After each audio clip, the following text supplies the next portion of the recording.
বাংলাদেশের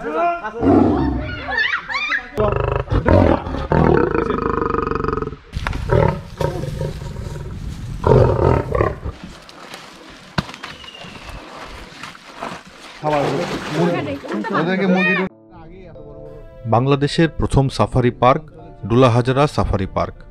বন, সাগর, পাহাড়, নদী আর ঝর্ণা দিয়ে সাজানো প্রাকৃতিক সৌন্দর্যের অপরূপ লীলাভূমি কক্সবাজার। জেলার চকরিয়া উপজেলার দক্ষিণ পূর্বে অবস্থান ডুলাহাজারা ইউনিয়নের। সেখানেই ১৯৯৯ সালের শেষ দিকে যাত্রা শুরু হয় ডুলাহাজারা বঙ্গবন্ধু শেখ মুজিব সাফারি পার্কের। এর আগে ১৯৮০ সাল থেকে এটি ছিল হরিণ প্রজনন কেন্দ্র। ভেতরে বাইরে ৯০০ হেক্টর আয়তন নিয়ে সাফারি পার্ক হিসাবে যাত্রা শুরু করে পার্কটি। ডুলাহাজারা ইউনিয়নের নামকরণ নিয়েও আছে মজার একটি গল্প। মোগল সম্রাট শাহজাহানের ছেলে শাহ সুজা ১৭৬০ সালে আরাকান রাজ্য বা বর্তমান মায়ানমারের দিকে যাওয়ার সময় দেখতে পায় ডুলিদের একটি দলও আরাকান যাচ্ছে এবং চলতি পথে বিশ্রাম নিতে এই এলাকায় ক্যাম্প করেছে। তখন থেকে এই এলাকার নাম হয় ডুলহাজারা। ডুল শব্দের অর্থ পালঙ্কি বা সোজা বাংলায় পালকি, এবং হাজারা শব্দটি বহুবচনে সম্মানসূচক হিসাবে ব্যবহৃত হয়। সোজা বাংলায় বললে এর অর্থ হাজারটা বা অনেক কিংবা প্রচুর, অর্থাৎ ডুলাহাজারা শব্দের মূল অর্থ দাঁড়ায় হাজার পালঙ্কি।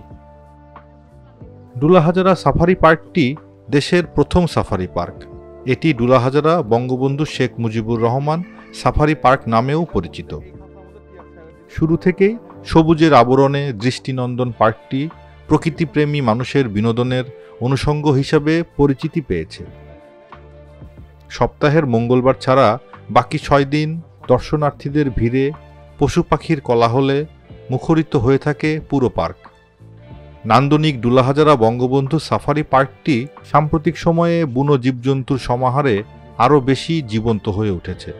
প্রতিদিন ভিড় করছে অনেক দেশি বিদেশি পর্যটক। মূল প্রবেশপথের বাম পাশে রয়েছে একটি ডিসপ্লে ম্যাপ, আর ভেতরে ঢুকলেই দেখা যাবে বেষ্টনীর ভেতরে বাঘ, সিংহ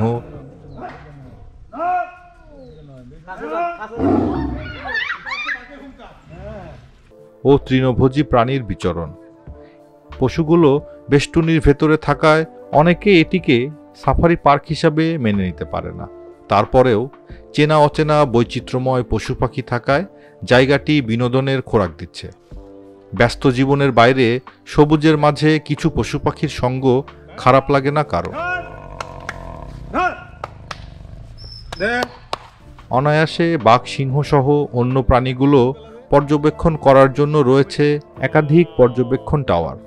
যে কেউ চাইলেই পার্কের বাসে করে ঘুরে ঘুরে পুরো পার্ক দেখে নিতে পারে।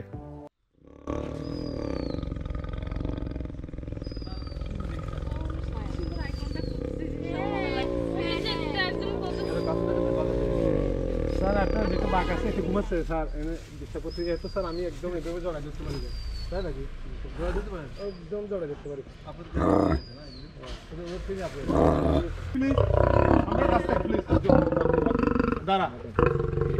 অফিসিয়াল পরিসংখ্যান বলছে এখানে রক্ষিত বন্যপ্রাণীর মোট সংখ্যা ৩৬২।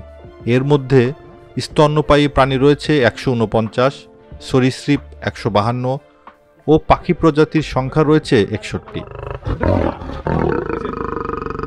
স্তন্যপ্রায়ী প্রাণীর মধ্যে রয়েছে বাঘ, সিংহ, হাতি, মায়া হরিণ, প্যারা হরিণ, বন্য শূকর, খরগোশ, হনুমান, বাঁশভালুক, বনগরু বা গয়াল, বাগডাসা, বনবিড়াল, মার্বেল বিড়াল, চিতা বিড়াল, বনরুই, সজারু, বাদুর, লজ্জাবতী বানর, আসামি বানর, উল্লুক, কালো ভালুক, সাম্বার, শিয়াল, মেছোবাঘ, জলহস্তী সহ বেশ কিছু প্রজাতির পশু পাখি।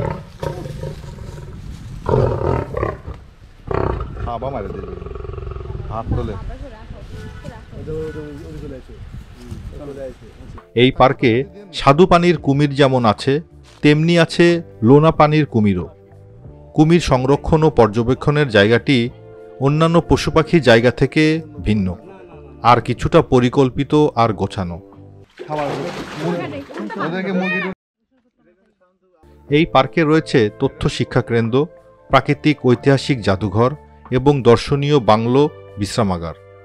রয়েছে প্রাকৃতিক শোভামণ্ডিত নির্জন উঁচু নিচু টিলা, প্রবাহমান ছড়া, টলমলে হ্রদ, গর্জনের মতো সুউচ্চ ঐতিহ্যবাহী প্রাকৃতিক বৃক্ষ। আছে চিরসবুজ বনের জানা অজানা গাছগাছালি, ফল ও ভেষজ উদ্ভিদ। সেই সাথে লতাপাতার মতো অপূর্ব উদ্ভিদের সমাহার ও ঘন আচ্ছাদনে গড়ে উঠেছে এই সাফারি পার্ক।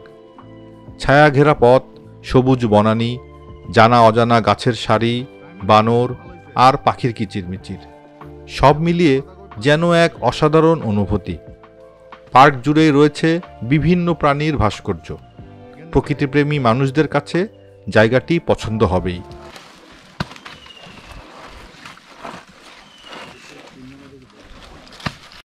সবশেষে যে কথাটি না বললেই নয়, কক্সবাজার বাংলাদেশের সবচেয়ে জনপ্রিয় ট্যুর ডেস্টিনেশন। সারা বছর এখানে প্রচুর মানুষের আনাগোনা। তাদের কিছু অংশ এই ডুলাহাজরা সাফারি পার্কেও আসে।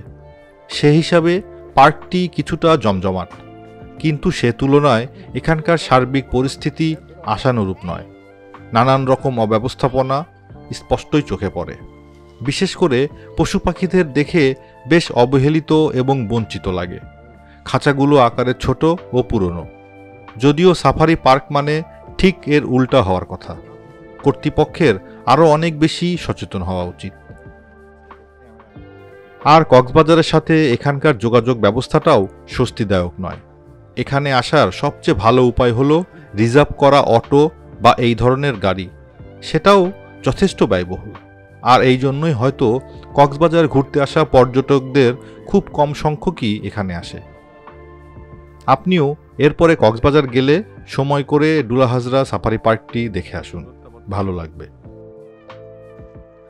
ভিডিওটি ভালো লাগলে লাইক, কমেন্ট, শেয়ার করুন। দেশ বিদেশের নতুন কোনো ভ্রমণ ভিডিও নিয়ে আবার দেখা হবে।